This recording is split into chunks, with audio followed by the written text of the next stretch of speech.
And it was really funny because when you talk about getting in those habits, and one of the things that we do that we're trying to do in financial consciousness training is we're trying to form habits where we're going to do the same thing every day at the same time and just kind of brainwash ourselves. Like that's really the goal here. And I found that like I was driving to the gym with my wife, and I think it was probably about I want to say like quarter to seven, maybe it was 7 o'clock. And I said, I feel like I'm going to the gym in the middle of the afternoon. Like I was like, I really feel like I have been lazy and that I slept in super long and that I didn't do anything. And I was cracking up. I said, it's crazy that it's 7 o'clock. It's barely 7 a.m. And I feel like I'm late. Like I feel like it's like, like 1 o'clock in the afternoon. And so really those habits are so powerful. And I don't know if you guys know, last night we in the Love and Money Lab, we had a great conversation with Brother Nuri Muhammad. He wrote a great book called Mathematics of the Mind, and so we spent about an hour talking about training your mind to be what you want to be, training your brain to allow yourself to be successful and to be whatever you want to be economically and professionally and and personally and in terms of health and everything else. And I think that that's really important for Black people because there are so many people who have a vested interest in training us in a way that's not helpful to us, in a way that's not going to get us where we want to get to. And so if you aren't sure why we do financial consciousness training, that is why. I want you really mentally where you want to be and to accomplish the things that you want to accomplish. Now, a reminder: tonight we're doing Powernomics training. We do that every Wednesday night at 8:30 Eastern. If you are not a member of the Powernomics training, it's totally free. You can just text the word greatness to 87948. Text greatness to 87948. I'll send you an invitation to join us tonight. And that's going to be a lot of fun. Also, this week, I want to say Friday night at 8 o'clock, we have Michael Edwards who's going to come in and he's helping us to kick off the B1 Forex Academy. A lot of you wanted to learn about Forex in addition to things like stock options and stock markets and all that. So Forex is the largest financial market on earth. Trillions of dollars flow through this thing every year and or every day actually. And it's just one of those markets where I think you want to be involved and you want to be connected to that. So let me take my hood out because I'm sitting here. All right, so let's see here. Tara says, I enjoyed the Zoom meeting last night with Brother Nuri Muhammad. My son, you said your son really enjoyed it too. Yeah, that's great. How old is your son, Tara? I think that's awesome. If you have a son that you're bringing to class with you, 20, oh, that's good for you. Everybody say, good job, Tara. Terra. That's her name, Tara. Everybody say, good job, Tara. Way to go, mom. Good job. That's how you do it. That's what we're doing up in here. We're teaching our kids. You got to teach the babies. And that's really important because they're the real catalyst. Right? We are running first leg on a relay team, and the kids are going to run second leg. The grandkids are running the third leg. The great grandkids are running the fourth leg. So let's get out the blocks. We're going to run hard around that curve. We're going to pass that baton, and they're going to take it to the next level after getting a running start. That's how you're going to win. Because remember, wealth is a relay race. Wealth is a team sport. Wealth is not. It is not an individual endeavor. It is not something where in fact, when you talk about wealth in economics and what you're trying to do financially, I really don't want you to use the word I as much as you use the words like we and our and us. Words like we, our, and us really indicate that you really understand wealth, that your economic consciousness is at a certain level, and you know that it's not just about the individual. Because here's the thing, here's the crazy part too, though. A lot of people that that want wealth to be individual, they think that the best way to benefit yourself is to only think about yourself. And when you really understand the ecosystem and you understand how wealth works and you understand how to play chess, you learn that the best way to take care of yourself is to take care of other people.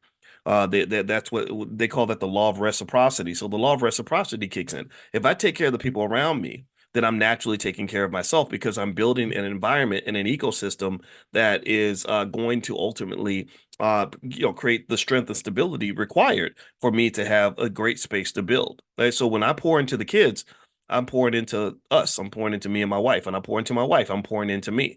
When I pour into you, I'm pouring into myself because who supports me? You do. You support me, and I support you. So we pour into each other because it's a boomerang effect. Do you understand? That's the nature of investing. That's the nature of wealth. Wealth in investing is a boomerang. It's not a frisbee. Frisbee is something that you throw and it just goes away and it never comes back. A boomerang is something that if you throw it right, it'll go, and the harder you throw it, the faster it'll come back at you, right? So I want you to really think about your economics as a boomerang. I want you to think about your spending as an investment, and that includes everything. Even when you talk about, even when your kids are, I'll tell you what I do with my kids. When my kids ask me for money, anybody else got kids that ask for money and like way too much, and they just, and then if you have a little bit of money, they think that your success is their success and your wealth is their wealth, and it's like, no, it's not your wealth yet. It'll be your wealth when I die. But right now, no, no, I have money. You don't have anything.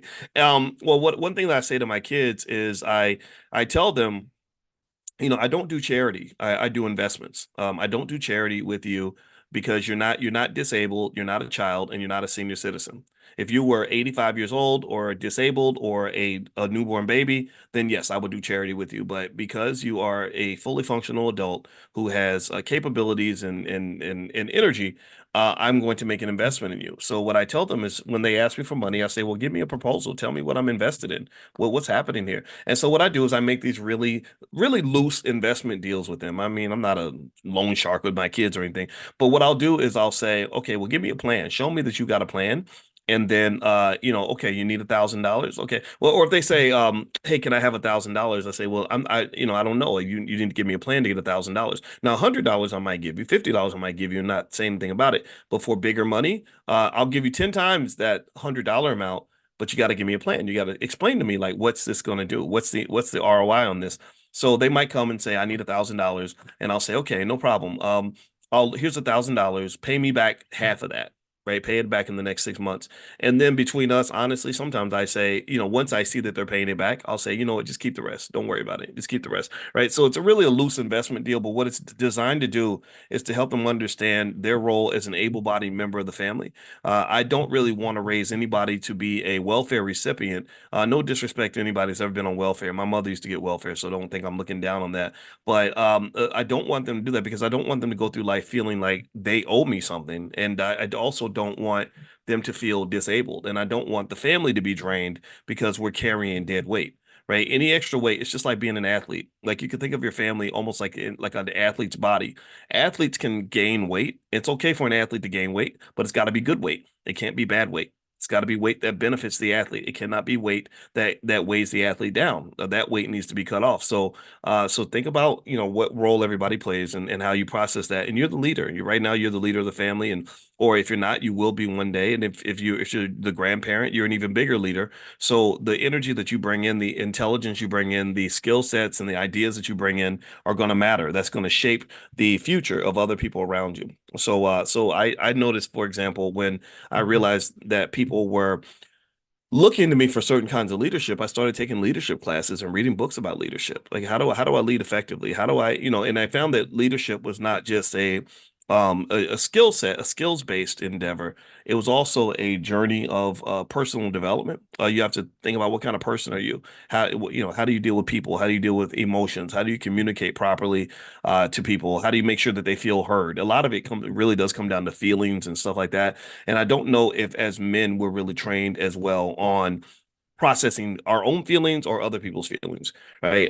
And that is something that I think is a great skill to have if you're talking about trying to lead other people, because feelings are everywhere. It's believe me, I see it all the time.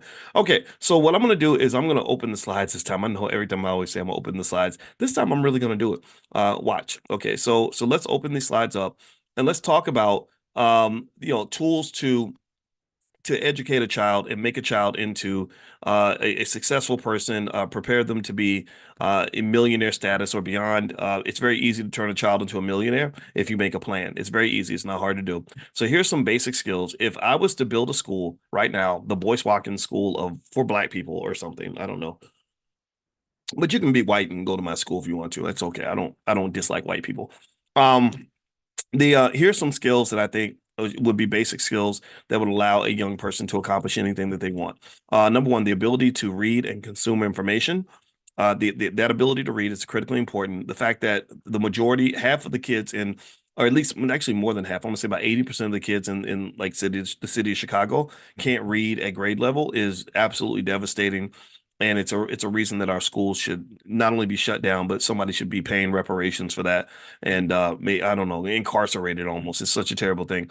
The ability to write and relay information.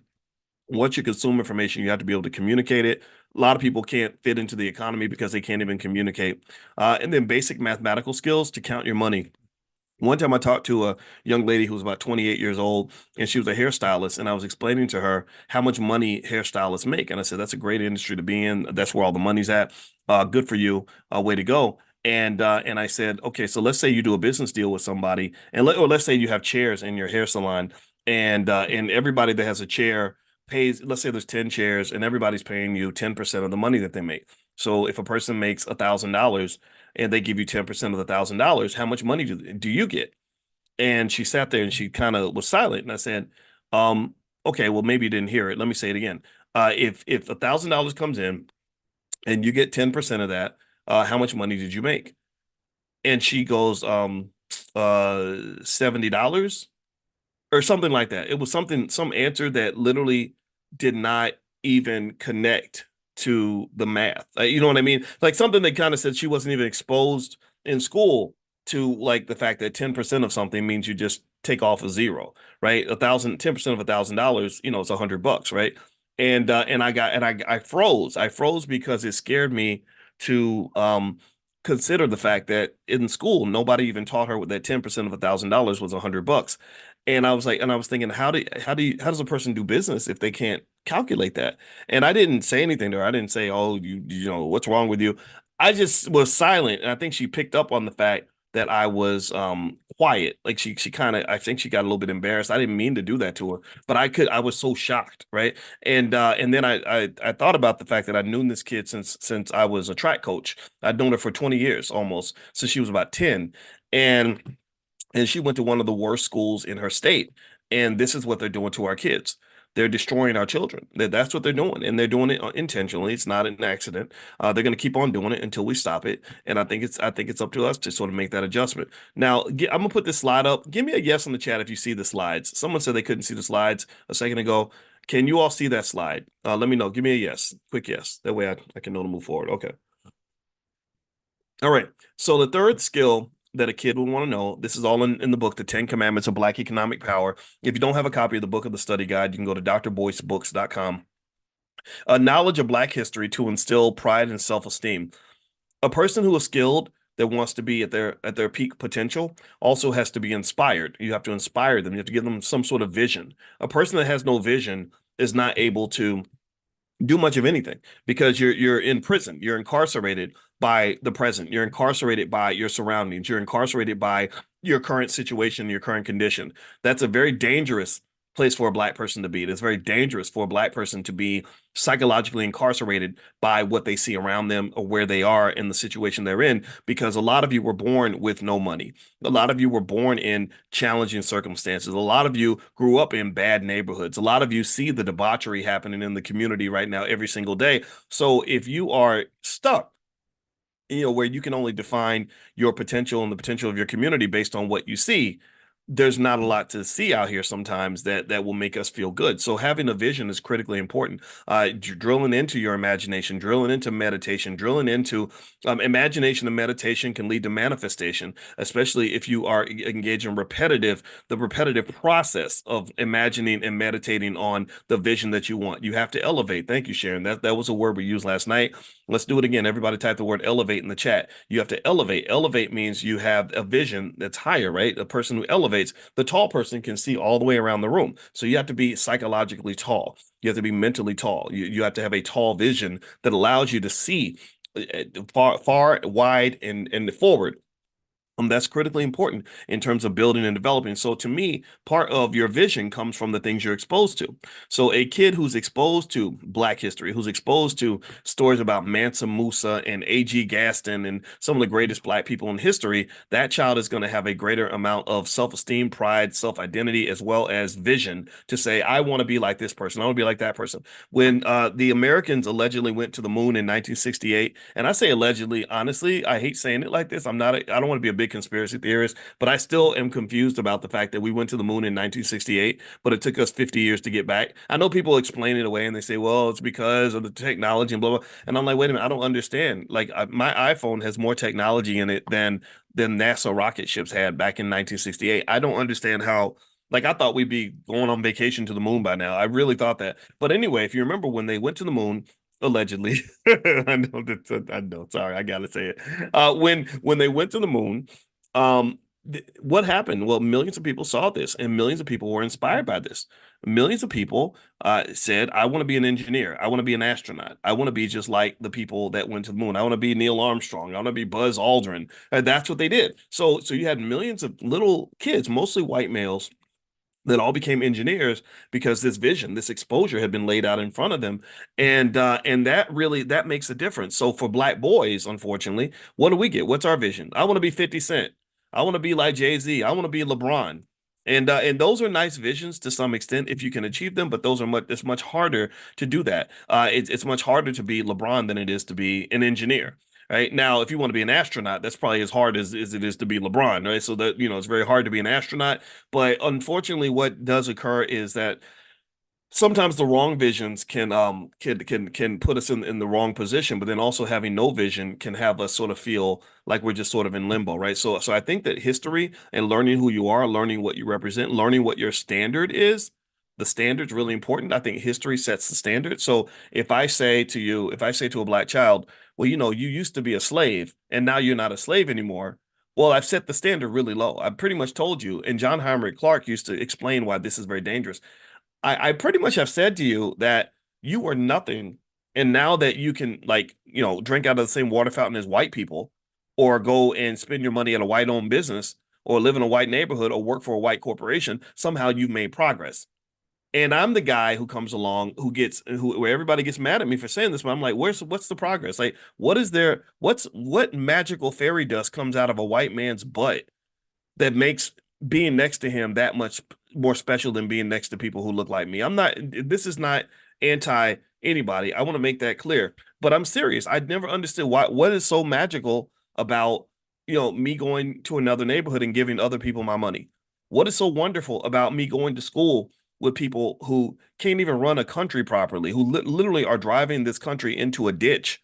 35 trillion in debt. Do you understand how dangerous that is? Do you understand? I'm a finance professor and I can tell you that 35 trillion in debt is scary, not because of what it is, but because of what I see it becoming.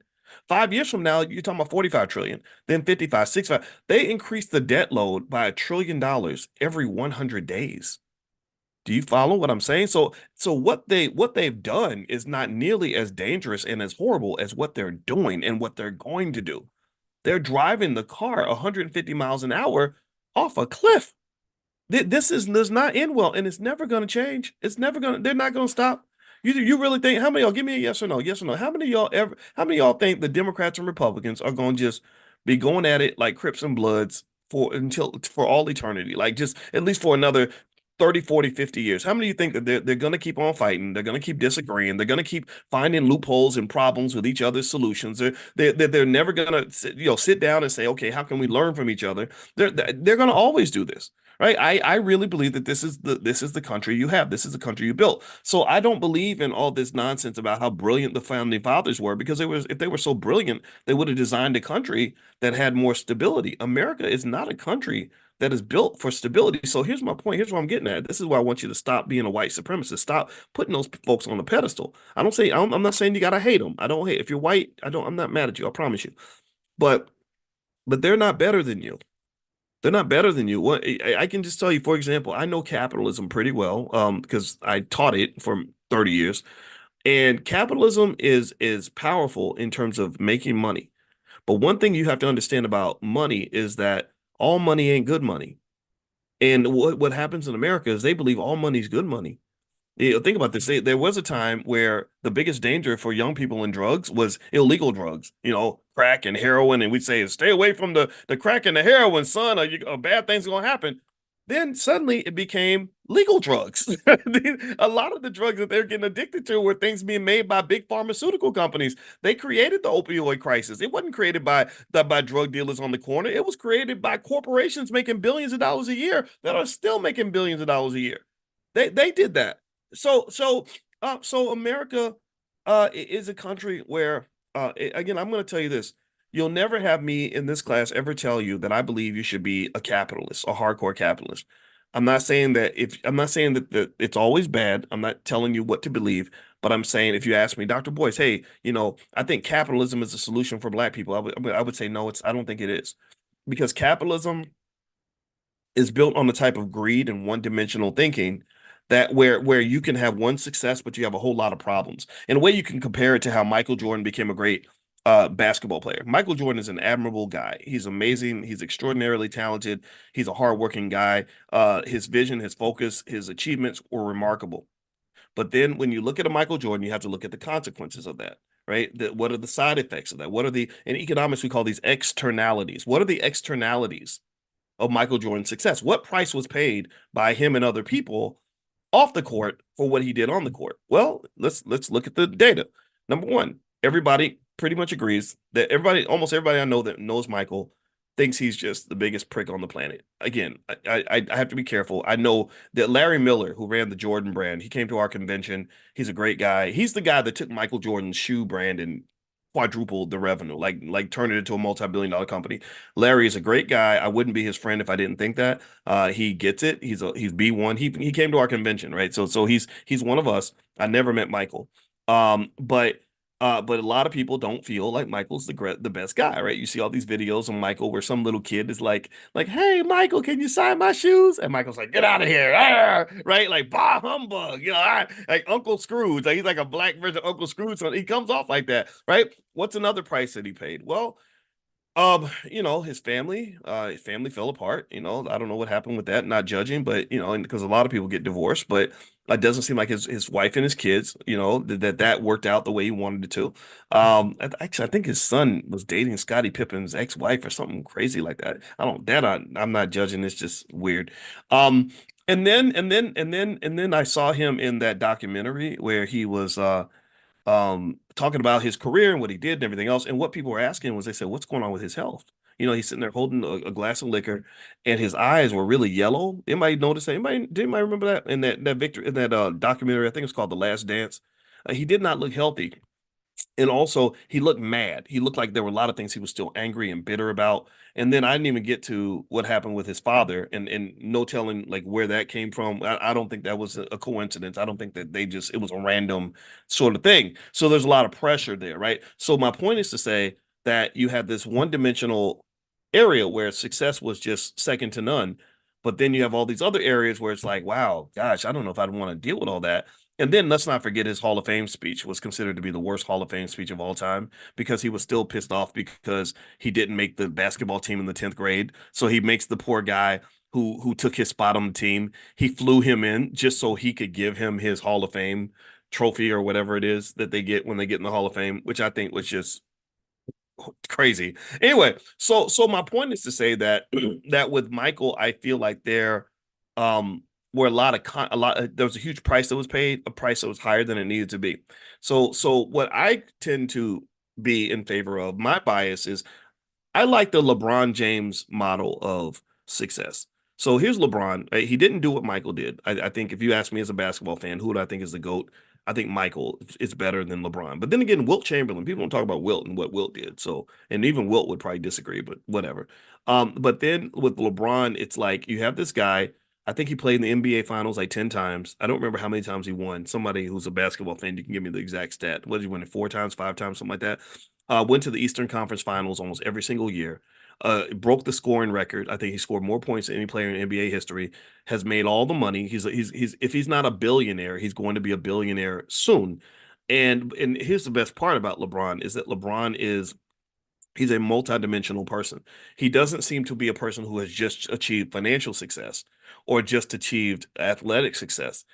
Even on the court, he's a different kind of player. LeBron is the kind of guy that people love to play with. Michael has a lot of former teammates who can't stand him. LeBron plays with guys and they're like, yeah, I felt great playing with him because he passed me the ball and he made me a better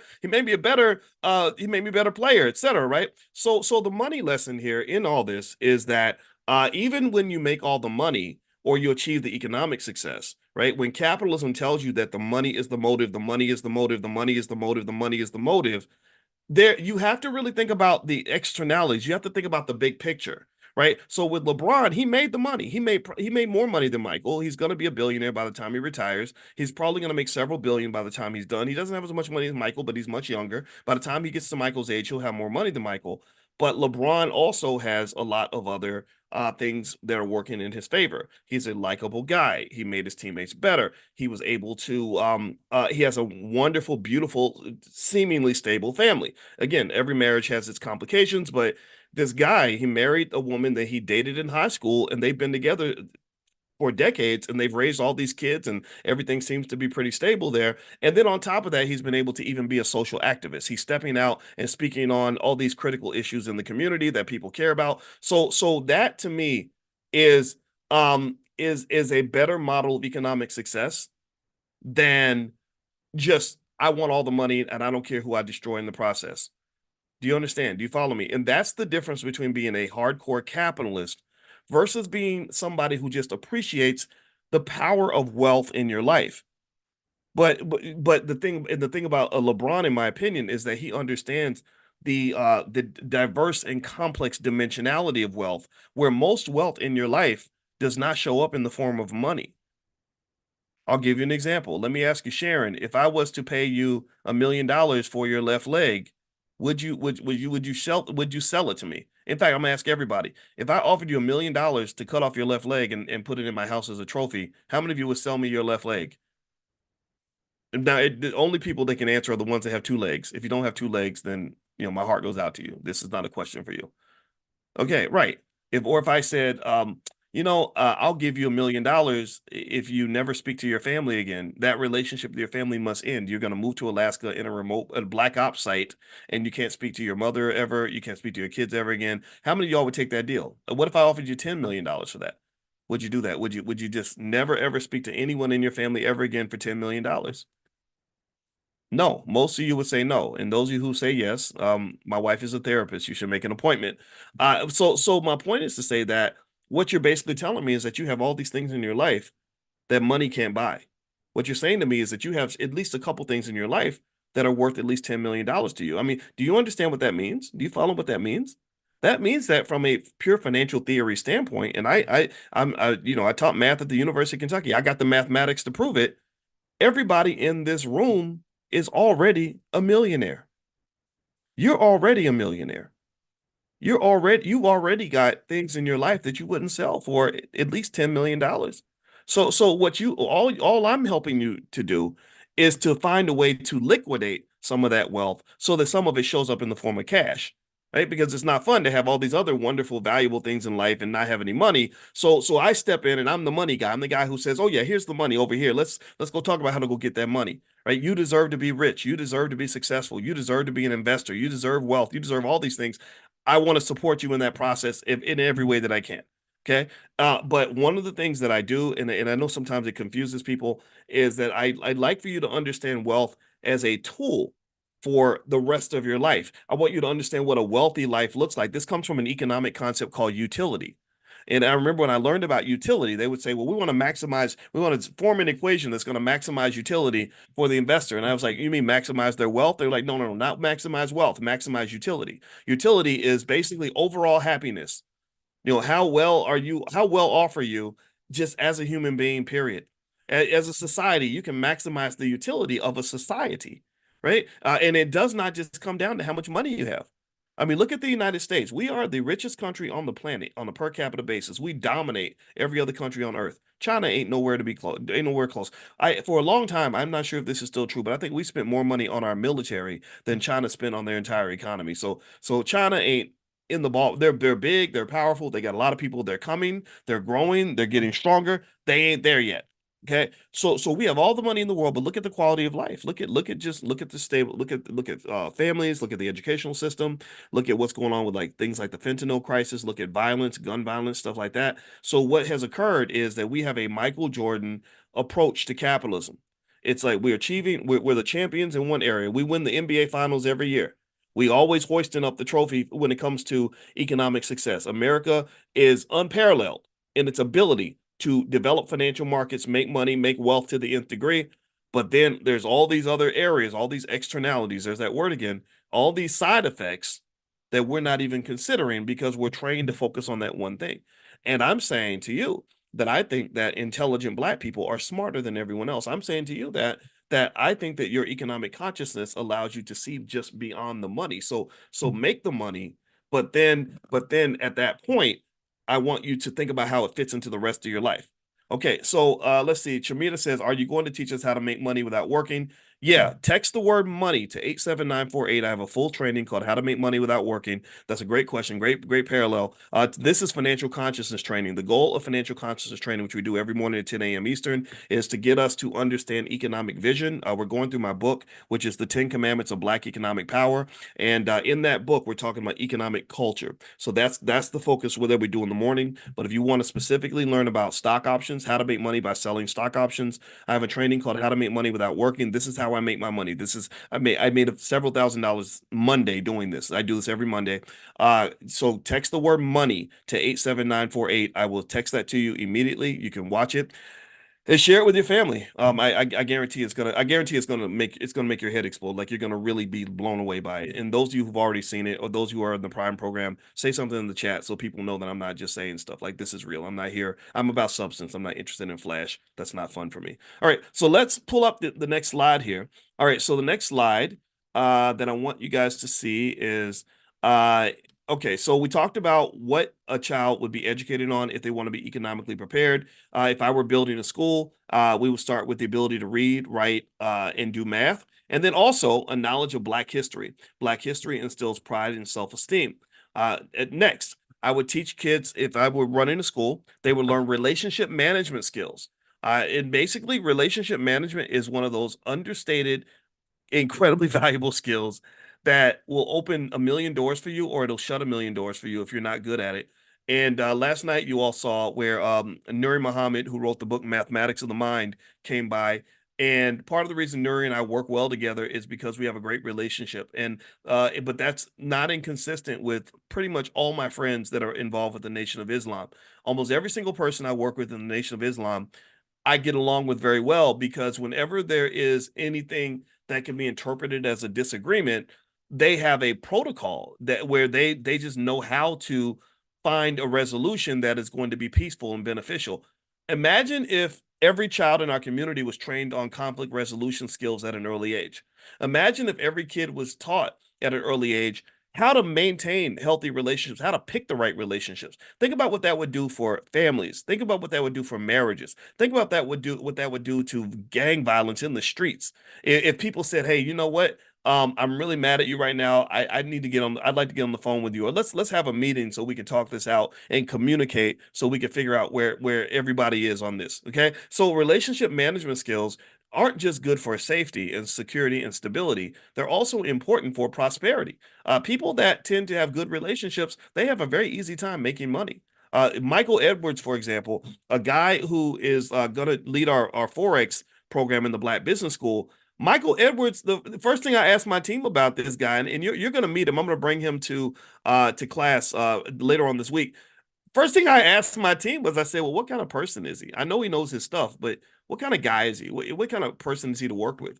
And so when my teammates were like, "Oh, he's great. He's a great guy. He's very helpful. He's very friendly. He's very, he's just a great professional." I was like, "Oh, great. I look forward to meeting him." Right. And so literally, and I can just tell you, this is what a lot of business people do now. I mean, they want to know what kind of person you are. If you go to Asian countries and do business, the worst thing in the world and to do in an Asian country if you do business is to sit down and start talking business immediately. They might sit there and they might want to have 6 dinners with you just to see what kind of person you are. Right? Because the thing is that they understand is that when you do business with somebody, it's really kind of like a marriage.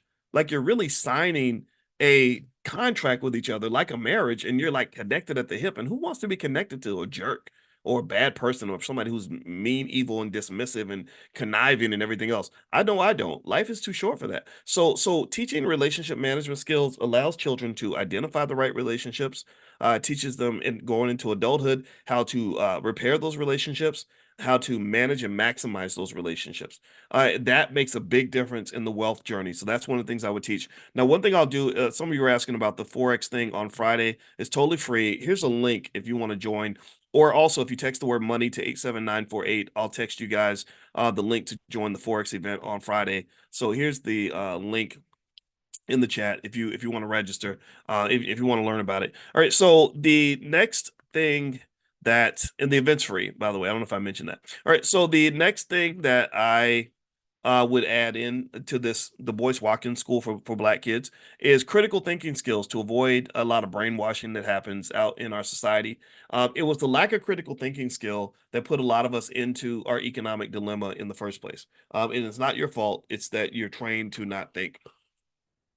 In fact, think about this. Give me a yes or no if you've noticed how in a lot of our schools, the kid who makes good grades, who wants to be a thinker, who asks lots of questions, do they make fun of him? Is that kid can make fun of if they show up and they're articulate and processing information at a high level and in critically asking critical questions and seeking to understand the world? Like, do you think that there's like a little bit of shaming of that child? And then what's even worse, in my view, is that they're not just shamed by other kids. Sometimes they're shamed by the school, by the teachers. What would you sit down and shut up? Stop asking all them questions. Stop what and I can tell you that I went through that. I'm not a stupid person. I've always been a critical thinker. I've always, I've always questioned everything since I was a little kid, and I used to get it. I used to get made fun of by black kids. I used to get made fun of by white kids. My mama, my mama didn't like it. Even my mama would be like, "Would you shut up and stop asking questions?" And my teachers, the teachers would, I was in detention all the time, and so a lot of you have kids like that. A lot of you have smart kids that are critical thinkers, and I think that encouraging that requires us to put forth the effort also to create safe spaces where it's safe for them to be as smart as they want to be, where they're encouraged to do that. I have seen a lot of young people, for example, when they get introduced to things like investing, when you get them started, maybe investing in the stock market or whatever. I have seen boys with straight F's on their report card who were getting in trouble all the time, who literally took all that energy, all that strong-willed energy you're talking about, Larry, and just apply that to like making money because something about making money just gets them sparked and excited, and then they feel good because they're good at something, and so I think that we should be the educational system for these kids. I don't think that the public schools are qualified to teach these little black geniuses, and they all they do is they ruin them, and they incarcerate, they penalize them for being who they are. And I'm sensitive to that just because I was one of those kids. I know that feeling. I went through that in school, and now I look back and I say, man, I wasn't stupid. They just didn't understand me. They did Maybe I didn't have the best way of expressing who I was or what I was trying to be, but gosh, how nice it would have been if I was in the place where I was really encouraged to be that person. Like, imagine if I was encouraged to be Boyce Watkins at 7 years old instead of figuring out how to be Boyce Watkins at 27 years old. It was about 27 where I started saying, like, wait a minute, I'm not gonna sit here and bend and fold to your nonsense and follow behind people that I know understand this less than I do. I'm gonna go ahead and just be the best person I can be. And if you don't like it, then whatever. Right? Imagine if I had somebody around me to encourage me to do that when I was 12 years old or 10. I think I could have done a lot of great things in my life. Maybe went to college and at the age of 13 or something, and then I wouldn't have been sitting in a middle school getting made fun of because I wanted to do my homework or because I sounded white. So ultimately, some of your kids are geniuses, and we have to have spaces for those geniuses to grow. A lot of our geniuses, they're almost like 7 foot, 7 foot tall basketball players that are forced to be in a room where the ceiling's only 5 feet off the ground. So they're forced to dumb themselves down. They minimize themselves. They shrink themselves down to fit into a highly ignorant, highly problematic culture. Let's just be real. Some of that culture is ignorant. Some of it is just flat out ignorant. It's a recipe for self-destruction. You listen to most hip hop songs and you dissect them. There's nothing in that song that's going to lead to a prosperous, happy life. Nothing. There's nothing about. I think the other day I was talking about this. They had a thing at the White House and they were playing that rapper Sexy Red. If you haven't heard her, don't go listen to it. It's only gonna make you vomit. But anyway, like she's this like stripper type rapper that raps about like just imagine the most debaucherous stuff you can imagine. And I remember thinking, who would want their child looking up to this? Like, who would want their daughter to want to grow up and live this life? This is not a good life. This is a traumatic life. This is terrible. This is drugs and violence and sexual assault and poverty and STDs and misery and loneliness and sadness and broken families. Like who signs up for that stuff, right? So personally, I really think that we have to have those safe spaces for smart kids to not just be smart, but to really be pushed, right? And if you have that kid that's making straight A's in the sixth grade, why not let them take some college classes or some classes, for high school kids or something. There was a mother and a father, actually. I think she was married. She was still married and stuff. And she had two boys that they just homeschooled. Her and her husband homeschooled these kids. And they were by the time they were 7, they were ready to do like middle school work. So when they were 7, they were doing the work of like the eighth graders or whatever. Then by the time they got to 11 or 12, they were beyond high school. They knew more than the high school seniors did. And the mother was like, "Well, my boys at least need to go to high school because they know all this stuff. This middle school stuff is a joke for them, even the advanced classes." And they said, "Well, I'm sorry, ma'am, but in our district, we can't let your 11-year-old go to high school, right?" So you know what this mother did, and the father too. It was a mother and father working together. You know what she did? She sent both of her boys to MIT when they were like 12 or 13 years old. Both of her boys, not one, both of her sons went to MIT. I think one was 14 or 13 and the other was 14 and one was 14, one was 15. I don't remember. And they literally both finished college before they were like 18, 17, 18 years old.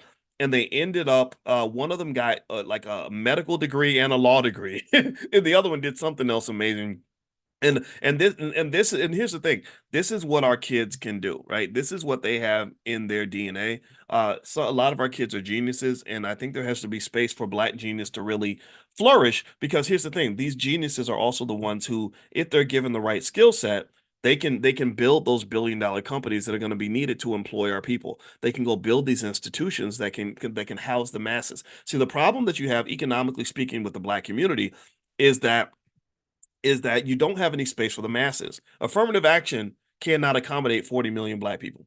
Or even when affirmative action was strong, it would accommodate like some it would create these situations that a lot of you have been in where there's like 45 white people in the department and like two Black people. That's what affirmative action will give you. It will give you crumbs, it'll give you just a little snippet of things, but institution building allows for everybody to benefit at every level, every tier. That's the difference between having a Jackie Robinson in the major leagues versus building up the Negro leagues. If you build up the Negro leagues, you're creating thousands of jobs, thousands of businesses, all kinds of opportunities, all kinds of skill sets that can be developed as a result of the development of industry. See, we need industry. We don't have enough industry in our community. Jobs are not the same as industry.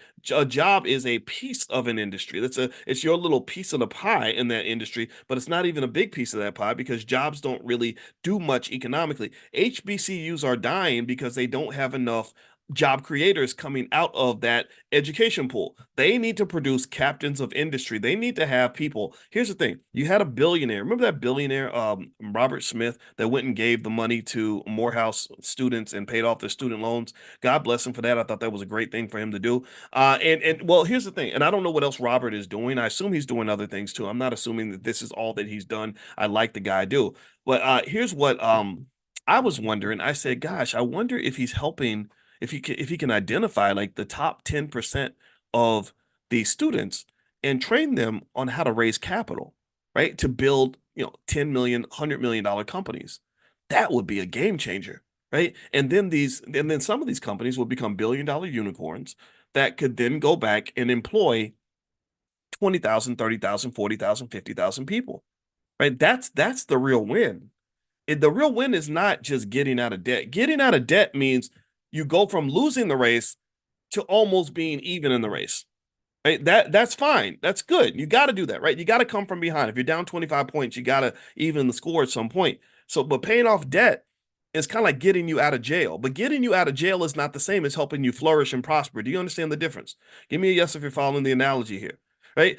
Raising capital is what helps you flourish, right? Having captains of industry that can raise capital, like if you, because here's the thing, every year, every single year, there's thousands of students that come out of, let's say, HBCUs, let's just point that out in particular, who have that the same intellectual ability as an Elon Musk, a Jeff Bezos, a Mark Zuckerberg, right? They do. They're just as smart, just as capable, can work their way around a computer, all that.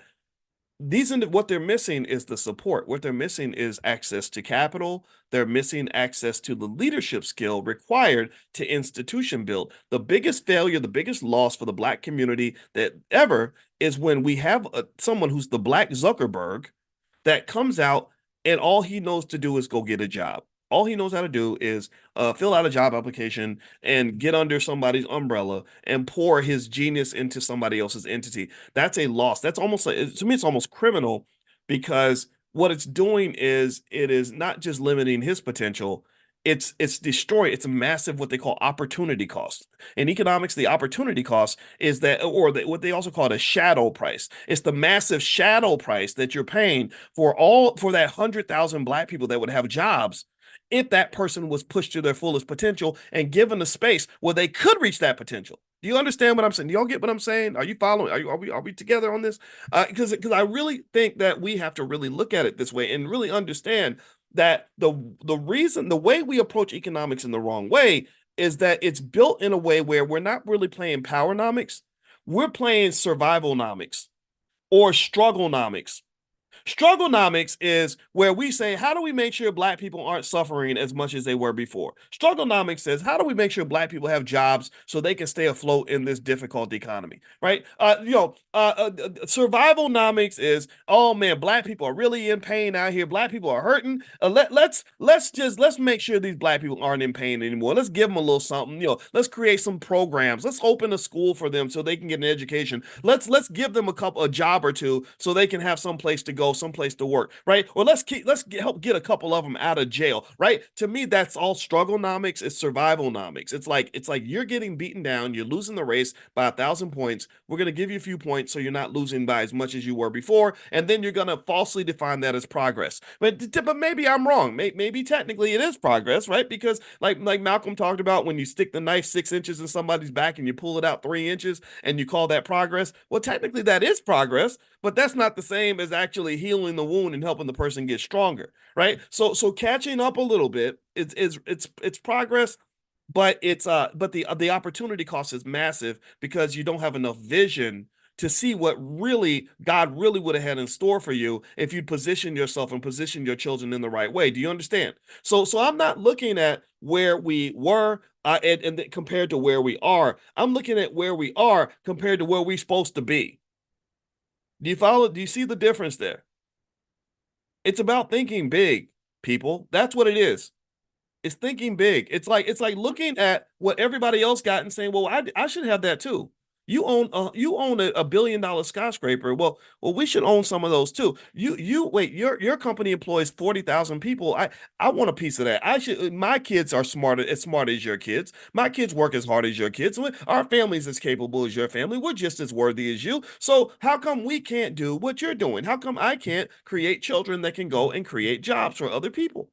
Why must I always be the beta to your alpha? Why must I always be second fiddle to you? Why do I always have to get in the back of the bus? Because that's the thing. Back in the day, we had the civil rights movement because Rosa Parks and the other young lady, help me with her name, the first lady that actually refused to sit at the back of the bus. Was it Claudine? Is that her first name? I can't remember. Somebody give me her name because I want to give her credit. Rosa wasn't the first one. But anyway, the sister that Claudette Colvin, thank you. Claudette Colvin said, "I'm not sitting at the back of the bus anymore," and that was important because you shouldn't have to sit at the back of the bus just because you're Black. But what I think we don't understand is that we've been sitting at the back of the bus, the back of the economic bus, since slavery. We're still at the back of the economic bus. And I don't want to be at the back of the bus because some of us should be driving the bus. Some of us should be owning the bus. Some of us should be owning the bus, deciding the route, and riding at the front and driving. Right. And so ultimately, but the thing about it is, in order for you to do that, you have to think different. Your consciousness has to be elevated. Your thought process must be completely different from somebody who just simply goes to the back and takes their seat in the back. Because now we actually have a bad economic culture to the point where even when we're given the chance to get to the front of the bus, some of us say, "No, I'm more comfortable in the back. I'm gonna go straight to the back." It's no different from like in how slaves used to get killed for learning how to read, and now you got kids that are being paid money to learn how to read and don't want to learn how to read, right? So this is mindset, this is mentality. Okay, so anyway, I'm going to go ahead and close this up for today. What I'm going to do is, and by the way, if you want to join us for some other stuff that we're going to do later on, if you're interested in stocks, for example, just text the word stock to 87948. I'll send you some stock recommendations that I like, just not investing advice, but just stocks that I'm invested in. In fact, I actually mentioned today that if I was to buy an airline stock, only ones I would look at are Delta and Frontier. Frontier is my favorite airline stock. So just if you want to know that, that's just information. I'm going to buy shares of Frontier. But also if you text the word stock to 87948, I'll send you some other stuff, and I'll send you our $5 a day investing plan. And also for those of you that have kids or grandkids, there is a training I did, and I'm going to do another live one soon. It's called How to Turn Your Child into a Millionaire. It's very, very easy. It's very, very simple. And I think the reason it may be simple for me is because I have a PhD in this stuff. It's very straightforward. It's as easy as a mechanic fixing a car, right? So as a financial guy, I can share that with you and break it down to a simple three-step formula that you can apply to your kids and grandkids, and they have a very high probability of being millionaire status by the time they're about 25 to 30 years old. And if they're not millionaires, they'll have 500,000 in the bank or something, which means they'll never have to work for anybody unless they want to. So as much as some people may get upset when I sound like Kanye and I say slavery is a choice, maybe slavery in 1750 wasn't a choice. You can make that decision, but I think slavery nowadays, slavery for your children and grandchildren, that's a choice. That's our choice. What are we going to decide? Are we going to plan and prepare, or are we going to just let things happen and hope for the best? And then next thing you know, they're enslaved by debt. They're enslaved by the corporate plantation. They're enslaved by inflation. They're enslaved by a lack of vision. So slavery is readily available for anybody who wants it. But if you have enough vision and enough discipline to kind of break out and kind of do something a little bit different, you don't have to sign up for any of that. None of that is, and that's on my mind because I was talking to my daughter about that today. I was like, yeah, you can kind of shape your life into whatever you want, but I'm talking as a 52-year-old man, right? I didn't know these things when I was her age, but I was like, okay, let's talk about the life you want and let's figure out how we can create that. All right. So anyway, I hope that this helps. If you want to learn about our youth programs, for our programs for kids, we have a whole Black Business School for children. In the Black Business School, we educate kids, and we also have the first ever Black Financial Therapy Department. So, if you want to learn about our kids programs, just text the word youth to 87948. As you guys know, 87948 is the number, but we have different ways of sending out information. So text the word youth to 87948. All right, guys. So I'll see you all tonight for Powernomics training. That's going to be 8:30 Eastern. It's every Wednesday night. That's free as well. Once again, another text word. If you text the word greatness to 87948, then I'll send you an invitation for that. So I know it's a lot of different text words, but we have a ton going on in the Black Business School. We are, in my opinion, the Black wealth surgeons of the community. We are the best at Black wealth in the planet. There's no Harvard isn't better than us at this. No HBCU is better than us at this. We have our experts, we have our therapists, we have our PhDs, we have our attorneys, we have our billionaires like Michael Roberts and others that are coming in to work with us. We're getting it done, y'all. We are not playing with this. So God bless you. Have a great day. Thank you for hanging out with me.